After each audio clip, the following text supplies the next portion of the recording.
Buen día, amigos y amigas de Eternidad del Corazón, ¿cómo están? Damos gracias al Señor por todas las cosas, por la vida, por la salud, por la familia,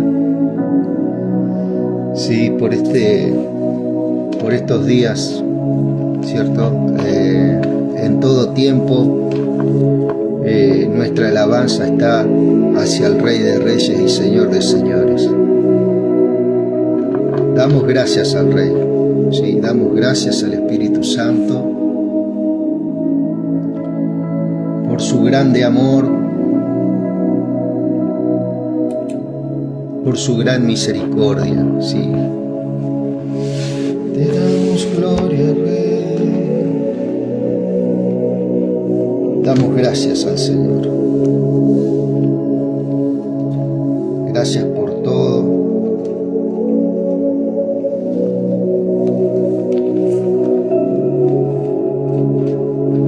Te adoraré, eterno Rey.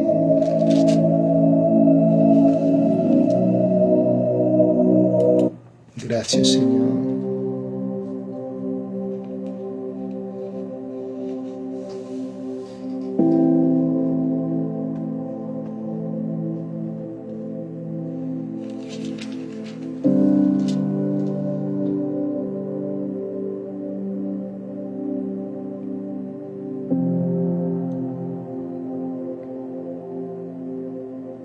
Gracias, amén.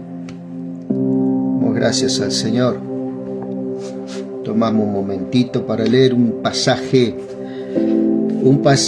que puede identificar perfectamente a esta gente, ¿no? Pero tendremos que ver un poquito también Primera de Pedro, capítulo 1.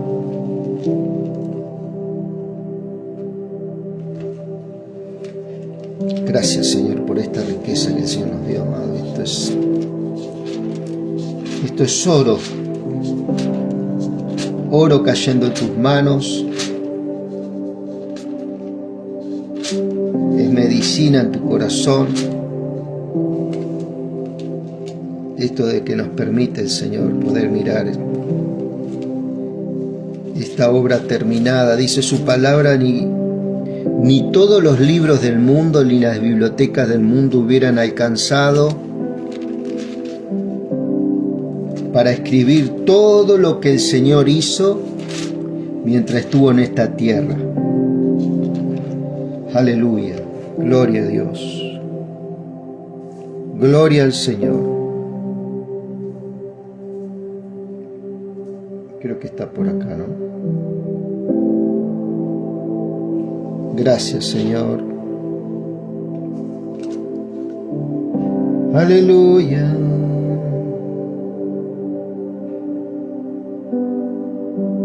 Dice Primera de Pedro 1:10. Primera de Pedro 1:10 con respecto a esta gente que profetizaba en otro tiempo, ¿no? Y sin duda, amado, profetizó con una certeza de lo que estaba haciendo, y en gran parte tuvieron palabras de aliento para hacerlo, ¿cierto? Para cumplir su ministerio de la forma que lo hicieron, ¿sí? Recibieron fuerzas del Señor, el renuevo del Señor en sus vidas, ¿sí? Dice, mira, los profetas que profetizaron, ten en cuenta esto vos acá, Primera de Pedro, los profetas que profetizaron de la gracia destinada a vosotros, o sea, a nosotros, inquirieron diligentemente. ¿Qué quiere decir? Investigaron,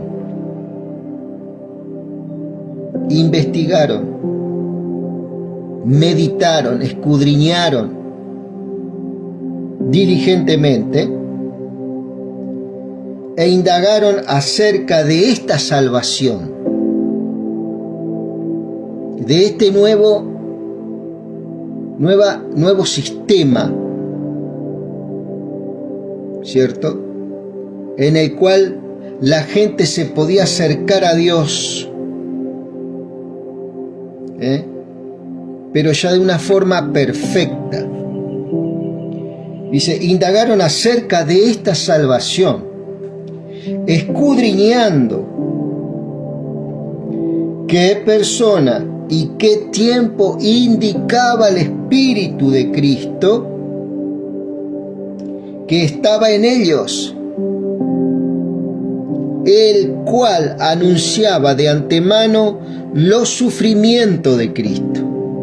¿Cierto? El Espíritu Santo, que es el Espíritu de Cristo, el Espíritu Santo, ¿cierto? ¿Sí? Este Espíritu Santo dice que el cual anunciaba de antemano los sufrimientos de Cristo, las glorias que vendrían tras ellos, ¿cierto? Todavía Cristo no había venido, Él era el Verbo. Entonces este Espíritu sacaba de Él y se lo hacía saber a estos profetas, que anunciaba de antemano los sufrimientos de Cristo, las glorias que vendrían tras ellos. A esto se les reveló que no para sí mismos serían estos beneficios, sino para nosotros, administradores que administraban, las cosas que ahora os son anunciadas por los que han predicado el Evangelio por el Espíritu Santo enviado del cielo, cosas en las cuales anhelan mirar ángeles. Anhelan mirar ángeles. O sea que los profetas como Ezequiel, Jeremías, Isaías, todos los profetas que profetizaron y otros que hablaron, como en el caso de Noé, que no tenía ministerio profeta, pero fue un patriarca, como Josué, como Moisés, todos pregonaron a Dios, ¿cierto?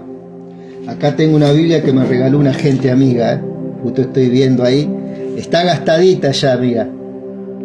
Lean Shield, está gastadita, pero es una de las Biblias que más he usado.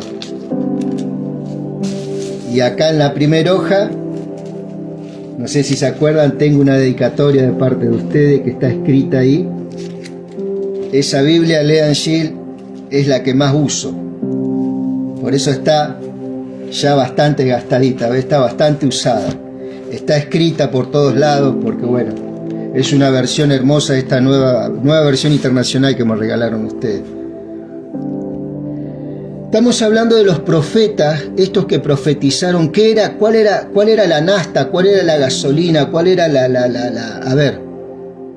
el material que los impulsaba a predicar de Dios cuando todo el mundo se le volvía en contra? ¿Cierto? Y ellos ya recibieron de antemano, ¿cierto?, que iba a venir una persona, ¿cierto?, llamada la justicia de Dios, el renuevo de Dios, el retoño de Dios, llamado Cristo. Diferentes nombres recibió: el ungido, el Salvador, el Rey, ¿sí?, príncipe de paz, como dice por allá por Isaías. Dice, lo dilatado de su imperio y su santa paz no tendrán límite. ¿Qué quiere decir lo dilatado de su imperio? Es un reino que se dilata, que se va expandiendo en los corazones de los creyentes. Y lógicamente, al expandirse en los corazones de los creyentes, también va derramándose en todos aquellos que abren el corazón al mensaje de ese creyente, en el cual este mensaje se va expandiendo. Por eso es algo que no se puede parar. Van pasando los años y van pasando los años y van pasando los años, ¿cierto? Y el Señor puso esa pasión en nuestros corazones, simples vasijas de barro como somos nosotros, llenos de imperfecciones. El Señor se glorifica, ¿cierto? Y se exalta desde nuestras vidas, en medio de nuestras dificultades, de nuestras necesidades, de nuestras flaquezas, nuestras debilidades. Su gracia y su poder se van perfeccionando en nuestras vidas, ¿cierto? Y dice, mirá lo que dice: los profetas que profetizaron, como Ezequiel en este caso, que es lo que vamos a leer ahora, ¿cierto? Los profetas que profetizaron de la gracia destinada a vosotros, inquirieron y diligentemente indagaron acerca de esta salvación en la cual hoy estamos hablando. Ellos querían hablar esto que estamos hablando nosotros, escudriñando qué persona y qué tiempo indicaba el Espíritu de Cristo que estaba en ellos, el cual anunciaba de antemano los sufrimientos de Cristo y las glorias que vendrían tras ellos. Esto lo habla por allá, por Isaías 51, 52, 53. Ahí habla todo ese sufrimiento de Cristo. Aún hay otros que hablan también, como el libro de los Salmos, Salmo 22, hay muchos salmos mesiánicos que hablan de los sufrimientos que Él pasó en la cruz, y ellos lo hablaron 700 años antes de que pasara, ¿cierto? A esto se les reveló que no para sí mismo los beneficios de este sacrificio, que no era para ellos, ¿cierto? Qué locura, ¿no? Profetizar algo bueno que no era para ellos mismos, sino que eran para las generaciones mucho más allá de la muerte y resurrección de Cristo, ¿no? Dice, a esto se les reveló que no para sí mismos, a estos profetas se les decían, esto no es para ustedes, chicos, pero sí yo les doy el privilegio que ustedes lo hablen. Administraban las cosas que ahora os son anunciadas por los que han predicado el Evangelio, por el Espíritu Santo enviado del cielo, cosas que anhelan mirar ángeles. ¿Sí? Gracias, Señor. Y dicho esto, también por acá, por Hebreos capítulo 11, mira lo que dice Hebreos capítulo 11 con respecto a esta gente, ¿no? Con respecto a esta gente y qué ejemplo tenemos que tomar y qué ejemplo tengo que tomar yo. Por acá estaba. ¿Y qué más digo? Dice el verso 11:32. ¿Qué más digo? Porque el tiempo me faltaría contando de Gedeón, de Barak, de Sansón, de Jefté, de David, así como lo de Samuel y de los profetas. Y de los profetas, otra vez está hablando de los profetas, que por fe conquistaron reinos, hicieron justicia, alcanzaron promesas, taparon boca de leones. ¿Te acordás de Daniel, que tapó la boca de los leones en el foso, ¿no?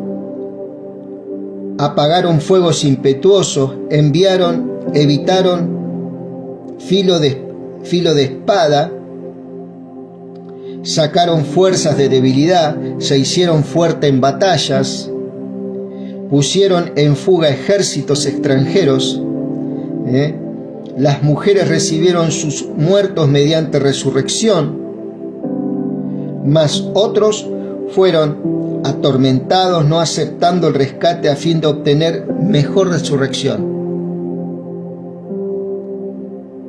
Otros experimentaron vituperio, o sea que vamos a ser resucitados. Otros experimentaron vituperios y azotes, y además de esto, prisiones y cárceles. Fueron apedreados, aserrados, puestos a prueba, muertos a filo de espada, anduvieron de acá para allá cubiertos de pieles de ovejas y de cabra, pobres, angustiados, maltratados.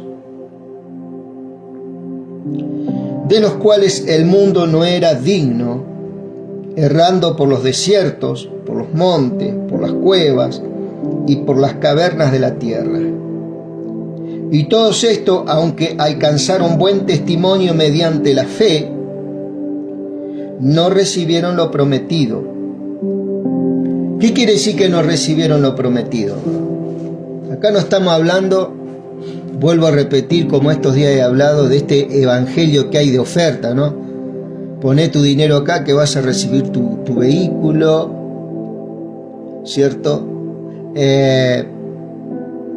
O poné tu dinero allá, que a Dios no se lo puede sobornar.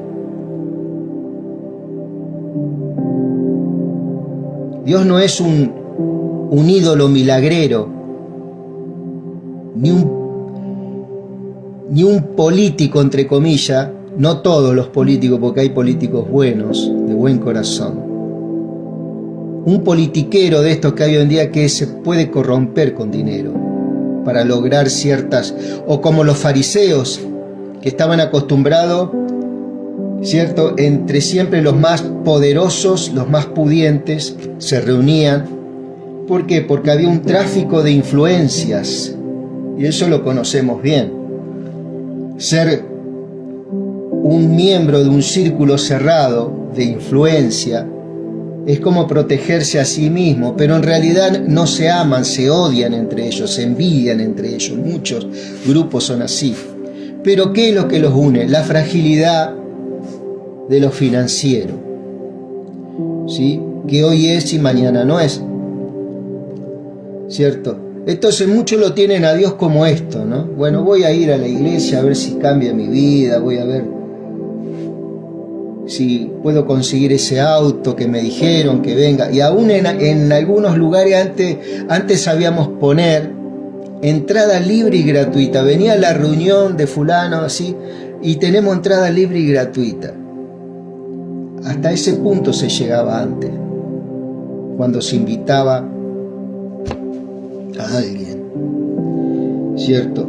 Y dice, de los cuales el mundo no era digno, errando por los desiertos, por los montes, por las cuevas y por las cavernas. Y todos estos, aunque alcanzaron buen testimonio mediante la fe, no recibieron lo prometido, proveyéndole Dios alguna cosa mejor para nosotros. O sea que lo que profetizaron ellos no lo pudieron recibir, pero lo que profetizaron era de parte de Dios, sin no tengan ninguna duda, porque se cumplió todo. Después todo lo que ellos profetizaron se cumplió. Vos tenés las cartas Paulinas, Cristo vino, murió, resucitó, caminó por las calles de Jerusalén, Capernaum, Bethsaida y tantos otros lugares, y hoy está caminando en nuestras vidas, en nuestros corazones, el Señor. Abrimos el corazón a Él, y aunque vos no lo ves, pero vos podés sentarte a charlar un rato con tu Dios, con tu Señor, que te vio digno a vos de habitar dentro tuyo. Entonces vos podés, ¿cierto?, reavivar esa relación en el tiempo que quiera. Dios, alguna cosa mejor para nosotros. O sea que todo eso no era para ellos, era para nosotros. Y esa es la gran novedad, y esa es la noticia que vos tenés que poner ahí en primera plana. Que las buenas nuevas están activas para vos,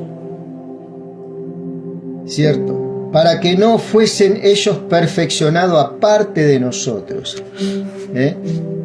O sea que la perfección vino a mí y a vos, y no para ellos.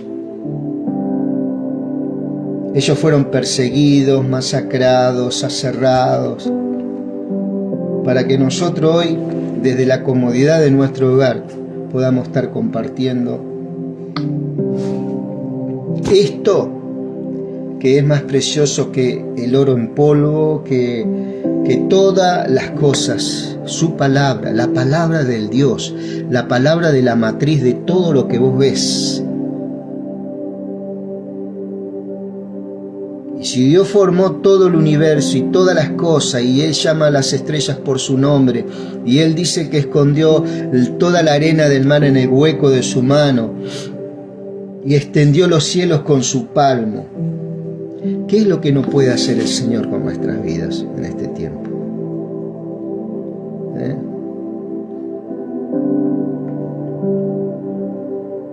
Gracias, Señor, amén. Y dicho esto, vamos a ir al libro de Ezequiel.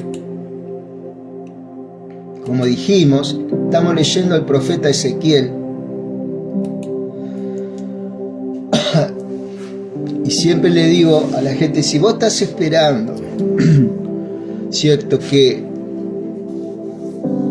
poder comunicarte y profetizarte prosperidad, gran vida, como hoy en día se profetiza en muchos lugares, cierto, y que Dios va a hacer un gran cambio, sí, Dios lo hace el cambio, pero no por una reunión, sino por la persona de Cristo en tu vida. ¿Sí? Y todas las cosas, lógicamente, muchas de ellas vos las vas a alcanzar con tu trabajo honrado. Pero también Dios dice, buscad primeramente el reino de los cielos y su justicia, y lo demás vendrá por añadidura. Él sabe de todo lo que vos tenés necesidad, ¿cierto? Él sabe de la necesidad que hay en tu vida, en tu matrimonio, en tus hijos que van creciendo, ¿cierto? Entonces es necesario de que en este tiempo, ¿cierto?, nos pongamos de este lado, ¿no? Del lado de que el Señor nos quiere preparar nuestros corazones para los acontecimientos que van a venir en nuestras vidas y poder vivirlo a pleno, pero ya con otra gracia del Señor, ¿cierto? Con otra mentalidad en el Señor. Acá Ezequiel está hablando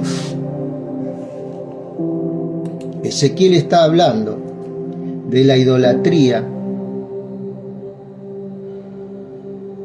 gloria a Dios, de la idolatría que había,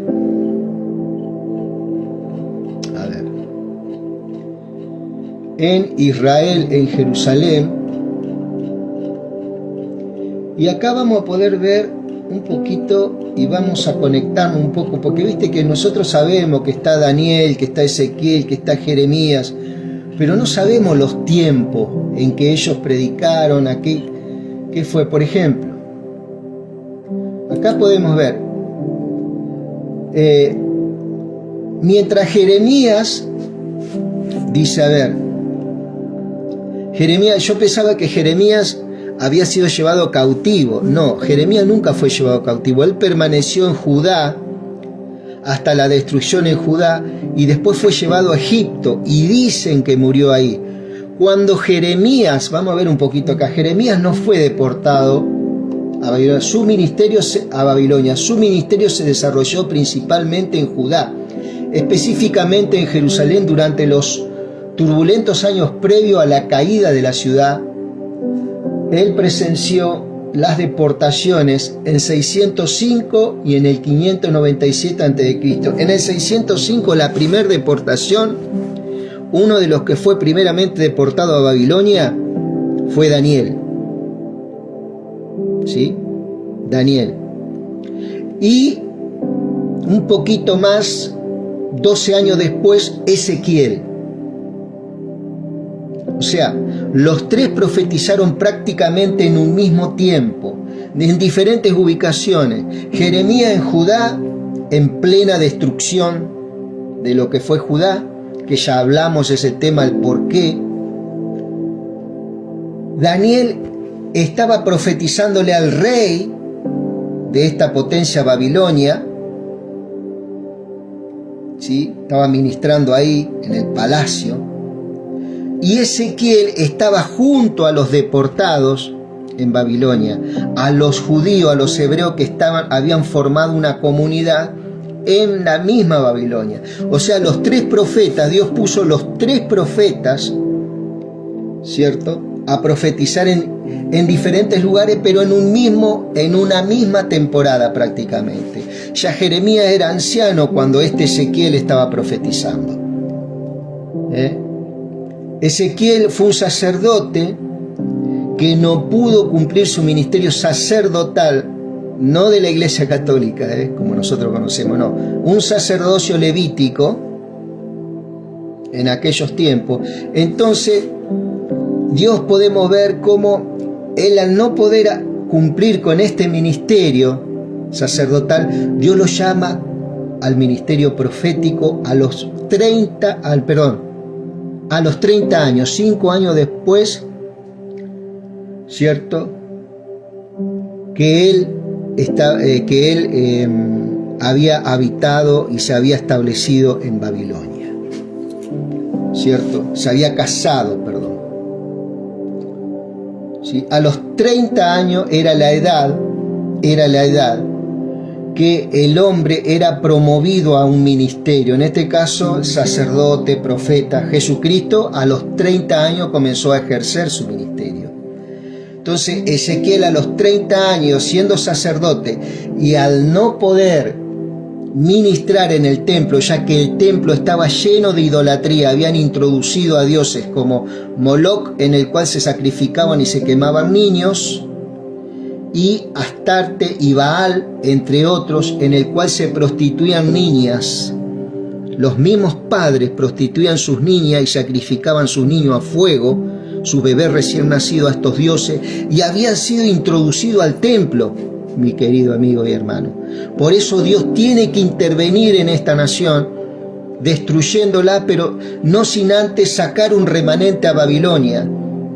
Y en este remanente a Babilonia había un joven llamado Daniel y un joven llamado Ezequiel, entre otros, que después de esos 70 años de exilio iban a volver a reconstruir Jerusalén y el templo. Pero eso es harina de otro costal.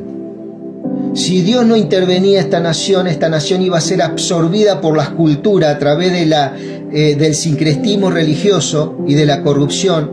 Esta nación de Judá, en el cual Dios había determinado que iba a venir Jesucristo, iba a desaparecer de la faz de la tierra.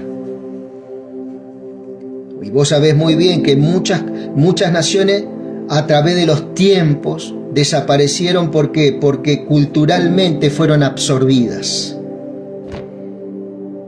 ¿Cierto? Podemos ver, por ejemplo, Roma, si mal no me equivoco, y corregime si no es así, Roma, aunque conquista Grecia, la cultura griega absorbe a Roma. Roma se sintió atraída por la cultura griega, a tal punto que sus dioses, ¿cierto?, tenían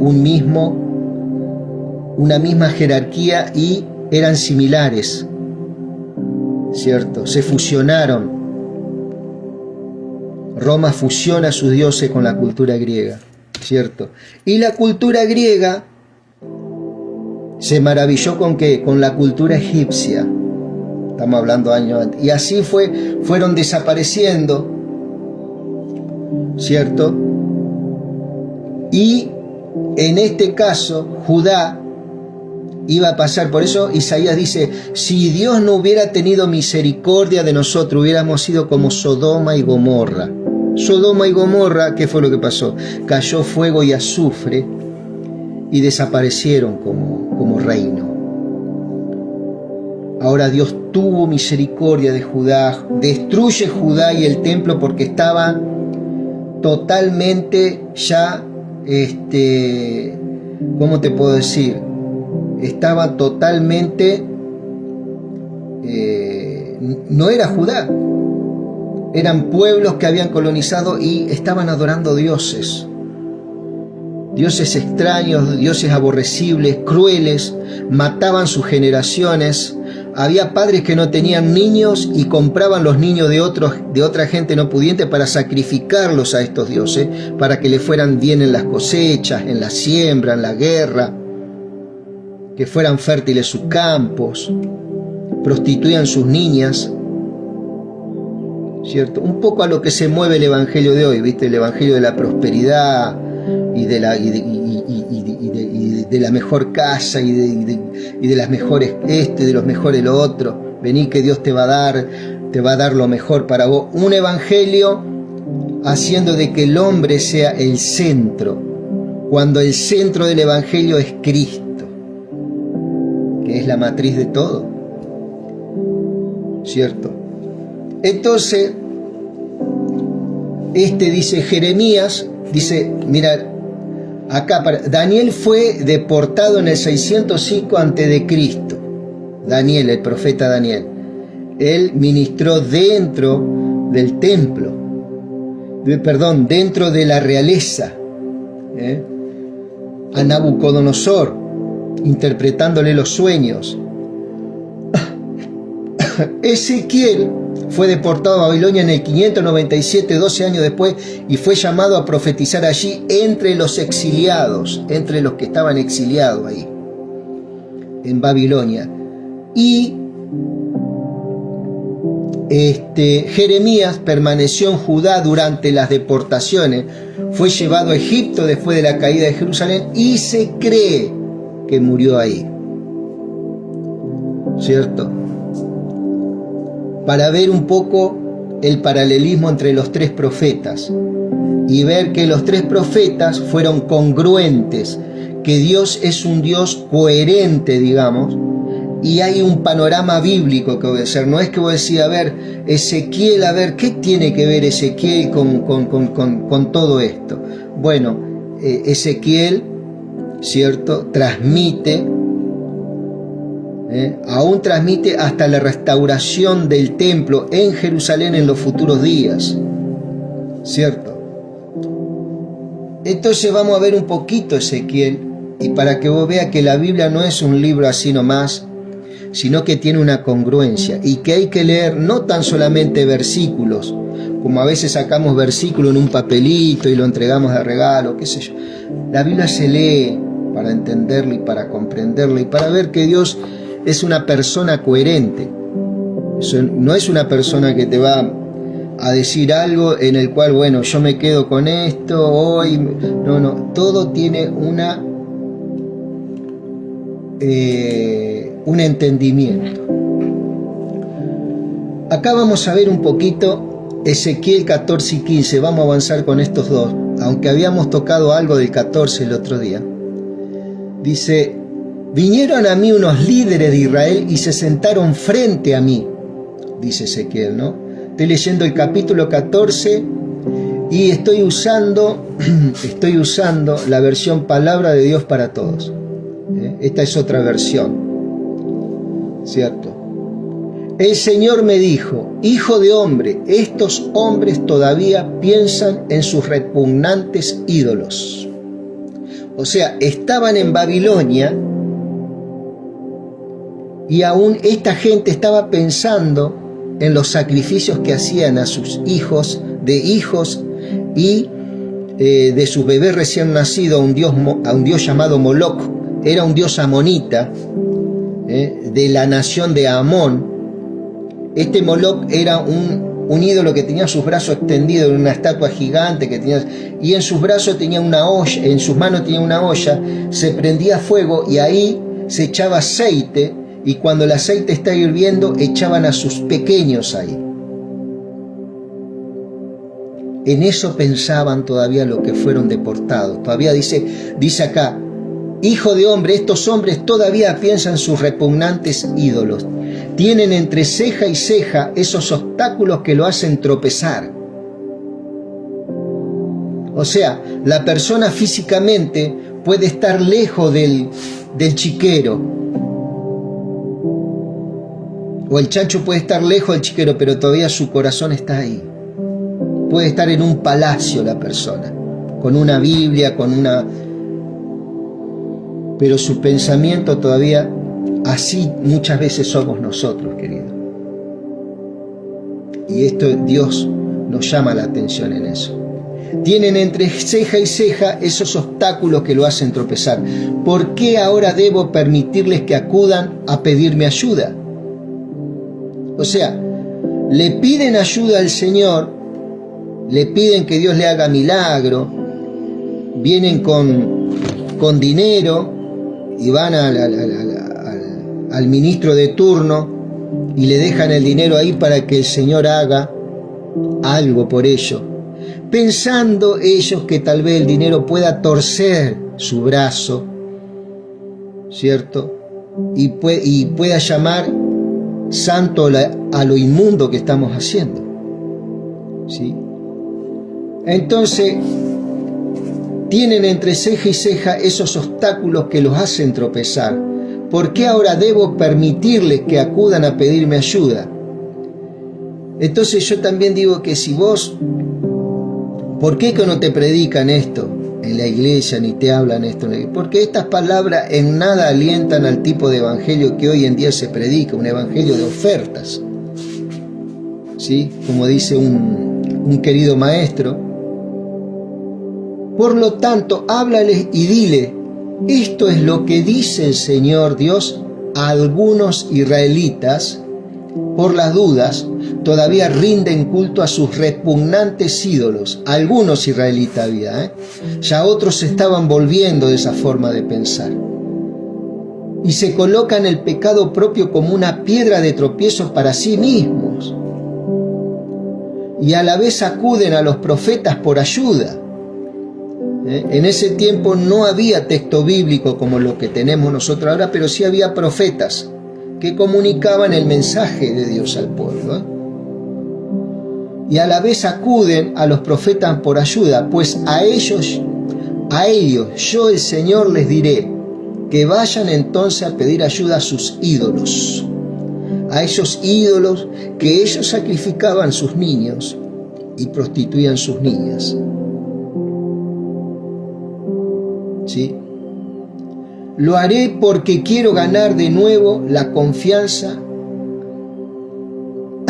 Lo haré porque quiero ganar de nuevo la confianza y la lealtad del pueblo de Israel que me ha abandonado para servir a sus ídolos repugnantes.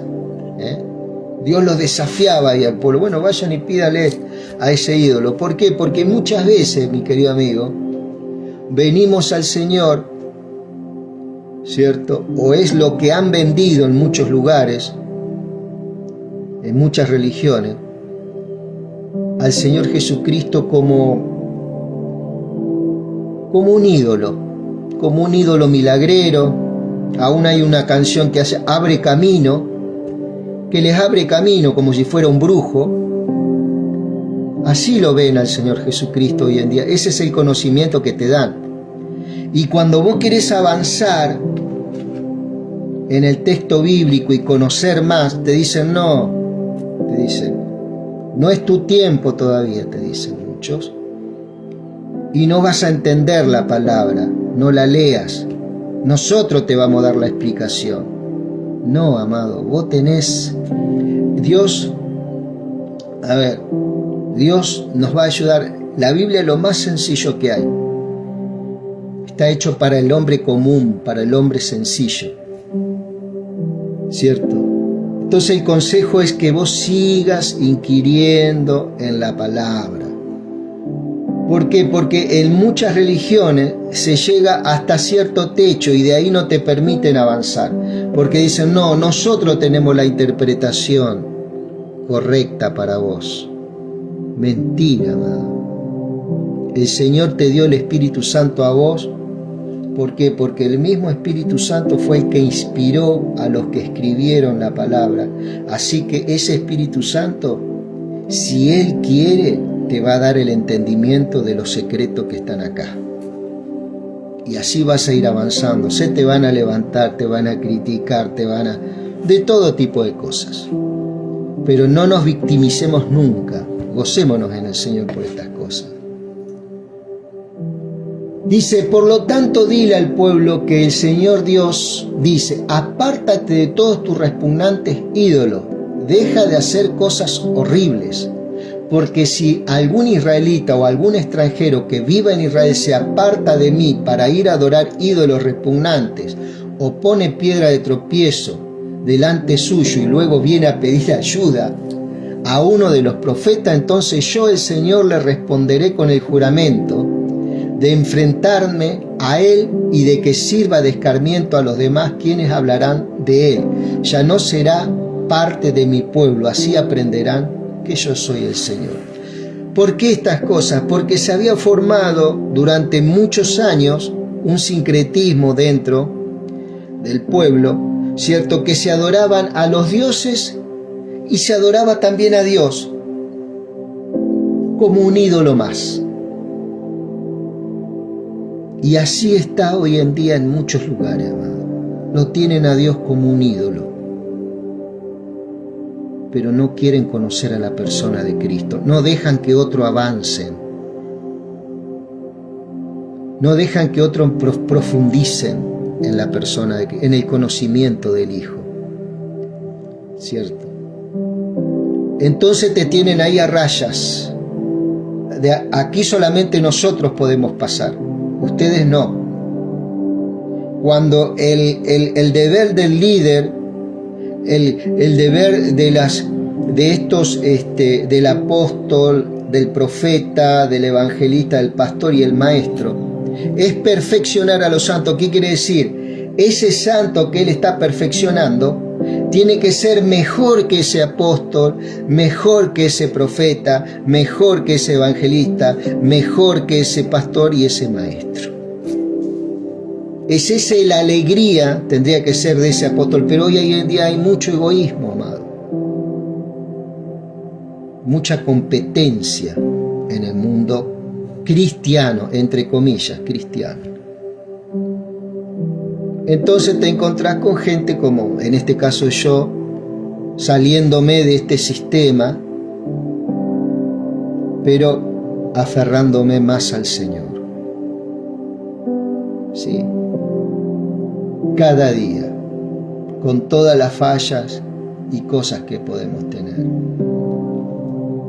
Entonces, esta gente, ¿qué era lo que hacía? Adoraba a sus ídolos y cuando había que pedir ayuda, se le pedía ayuda al Dios Todopoderoso. Entonces Dios se cansó de este, ¿cómo se puede decir? De este círculo vicioso. Dios le ayudaba, le daba el autito, la casa, la salud, no sé, poner el nombre que sea, y se volvían otra vez a la idolatría. Entonces Dios tiene que cortar esto. Tiene que dar un golpe certero y salir de este círculo vicioso. ¿Cierto? Entonces, ¿qué hace? El Señor exilia un remanente a Babilonia, ¿sí? Para salvar. ¿Y qué fue lo que se llevó? A muchos jóvenes, algunos ancianos, lógicamente, de estos que estaban recordando todavía sus sacrificios de sus hijos. Qué crueldad, ¿no? Comprar hijos ajenos para sacrificarlos. Y aún dice, historiadores como Herodoto y como Flavio Josefo, dicen que estos padres presenciaban, estos padres que fue al cual le compraron, presenciaban el sacrificio de sus hijos a estos dioses horribles, ¿cierto? Y si ellos lloraban o hacían una mueca de tristeza, se les sacaba el dinero. Esto lo dicen estos historiadores, ¿no? O sea, lo que estamos hablando tiene un fundamento histórico. Y hay restos arqueológicos también. ¿Sí? Fíjate vos la crueldad. Y después de hacer estas cosas, cuando estaban en problema, acudían a Dios.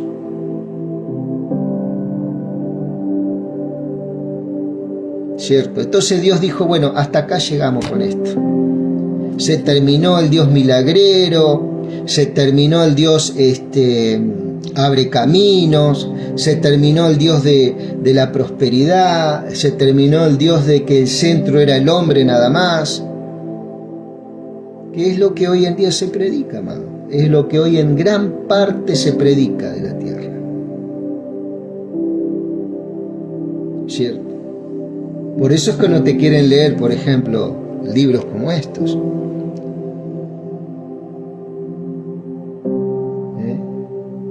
Y si algún profeta es tan insensato como para darle un mensaje profético a alguien así, entonces yo, el Señor, me encargaré de mostrarle al profeta su insensatez. Levantaré mi mano contra él y lo destruiré y lo echaré de mi pueblo. O sea que el profeta será tan culpable como el idólatra que buscaba ayuda. ¿Por qué? ¿Por qué, amado? Mirá. En el tiempo ya del 605 al 597, Babilonia estaba ya sitiada por el ejército babilónico, Jerusalén estaba siendo sitiada por el ejército babilónico, y los suministros habían sido cortados, ¿cierto? Y ya el hambre, el agua estaba empezando a faltar, muchos estaban cayendo enfermos, pero no querían dar brazo a torcer e ir. ¿Por qué? Porque anhelaban todavía sus sacrificios. Entonces se quedaron en ese lugar, ¿cierto? Y en ese lugar se habían levantado falsos profetas, ¿cierto? Que tenían una forma, una liturgia adoradora a esos ídolos, y habían entrado en la costumbre de pedir ayuda al Señor en los momentos de apuros. Y estos profetas eran más que profetas divinos, ¿cierto? Que habían tenido contacto con los dioses donde se practicaba la brujería, la hechicería, la necromancia, la evidencia, muchas cosas. Entonces se levantaban estos falsos profetas, y ¿qué era lo que le decían a esa gente que quedó ahí en Judá? Estos rebeldes que no quisieron ir a Babilonia cuando Dios les dijo: vayan a Babilonia, chicos, yo voy a destruir este lugar. Yo no los quiero destruir a ustedes. Váyanse de acá. Mi presencia ya no está más con ustedes. Váyanse ahí a Babilonia, ahí van a encontrar casas, van a poder plantar, Eso está en Jeremías 29, fíjense después. ¿Cierto? Entonces, ¿qué era lo que profetizaban estos profetas a esa gente? Que Dios en corto tiempo iba a cortar ese asedio que estaban ahí. Entonces, ellos se retroalimentaban de estas falsedades. Por eso Dios está hablando de estos falsos profetas que los va a destruir. O sea, que el profeta será tan culpable como el idólatra, dice el verso capítulo 14, verso 10.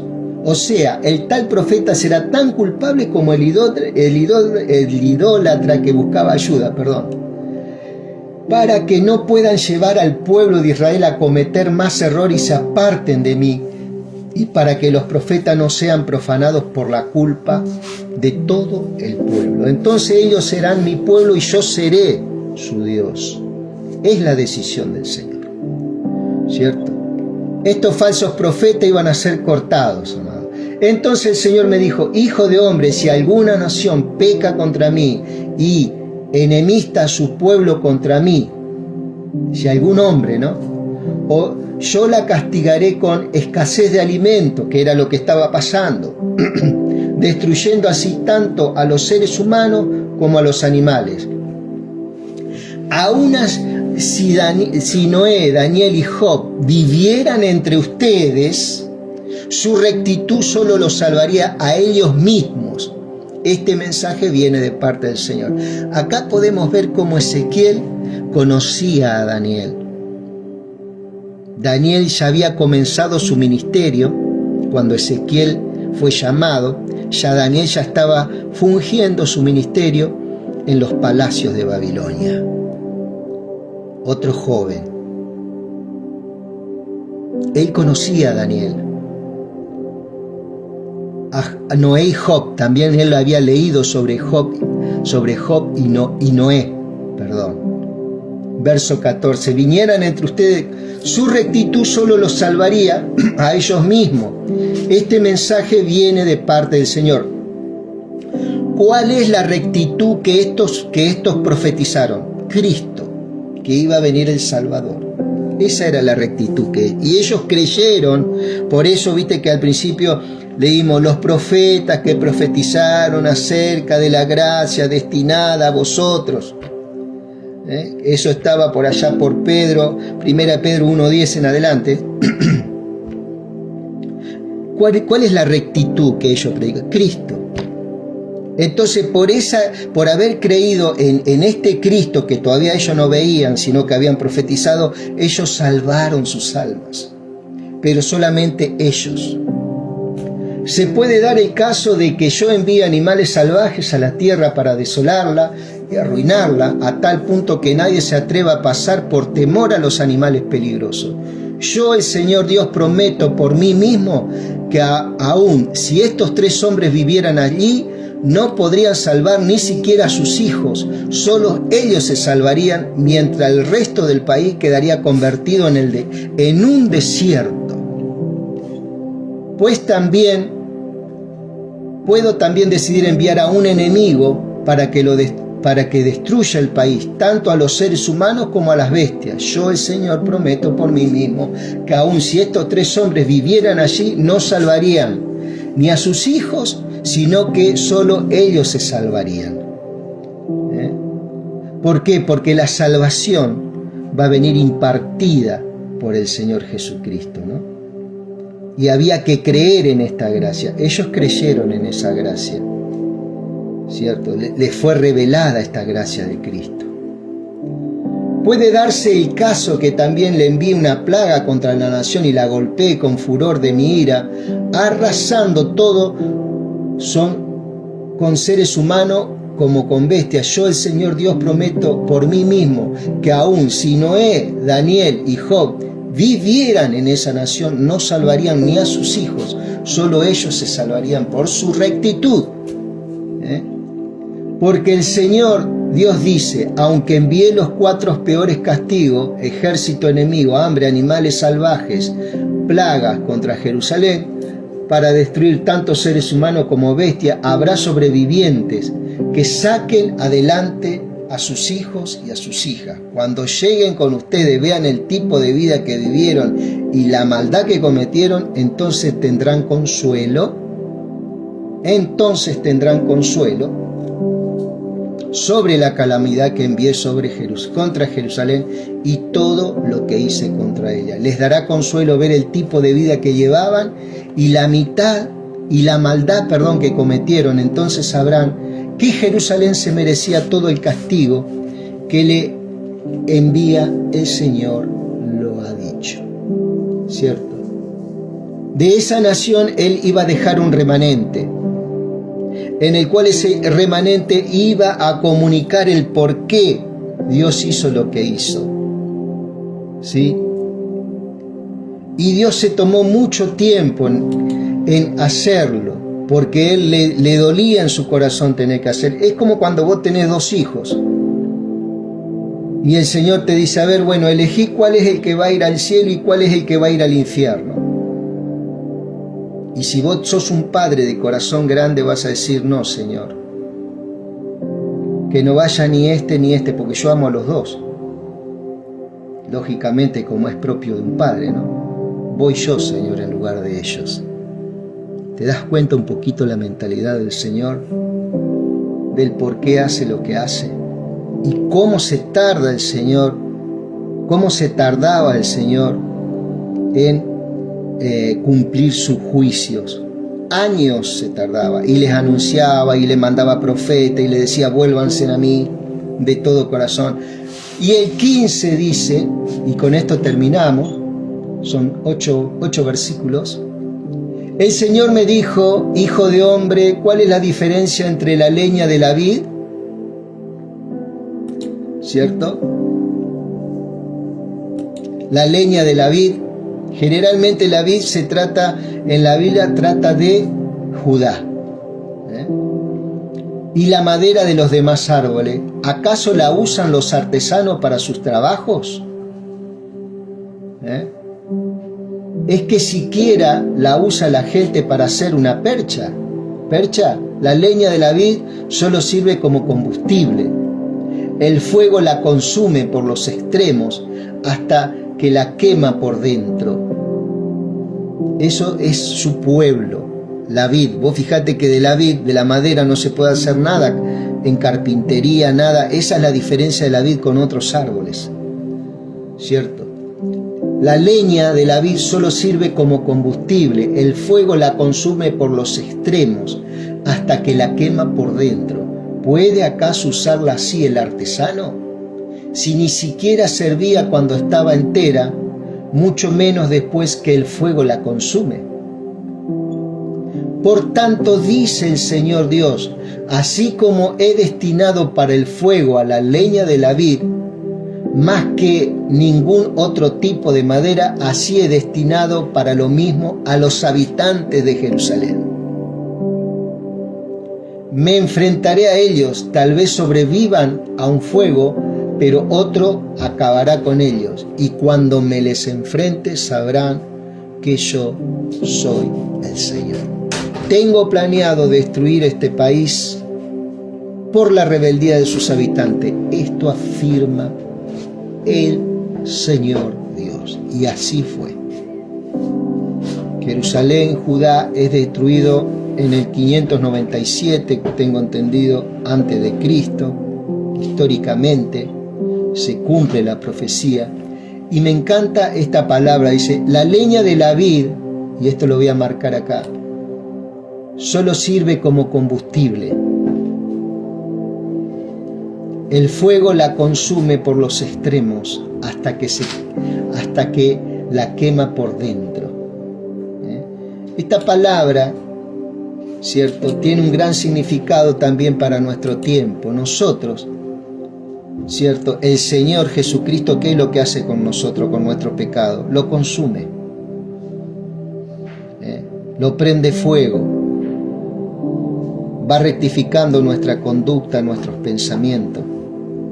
Hace un alto en nuestra locura, en este caminar de la vida, y nos empezamos a revisar a nosotros mismos, siempre mirando su palabra, ¿cierto? Él consume todo, consume la tristeza, consume todo lo que pueda estar, las raíces de amargura, muchas cosas que pasan en nuestras vidas. Aún ya que estamos creciendo, somos grandes, muchas veces somos enfrentados con muchas cosas que sentimos y no sabemos cómo manejarlas, ¿verdad? Entonces, este es un tiempo que el Señor consume, ¿cierto? El pecado, el juicio, ¿sí? Y lo transforma en salvación, vida eterna y mentalidad y cultura de reino. Sí, esto es, hasta aquí llegamos con este mensaje, ¿cierto? Ya vamos a estar tratando y siguiendo con este pasaje de este libro precioso de Ezequiel.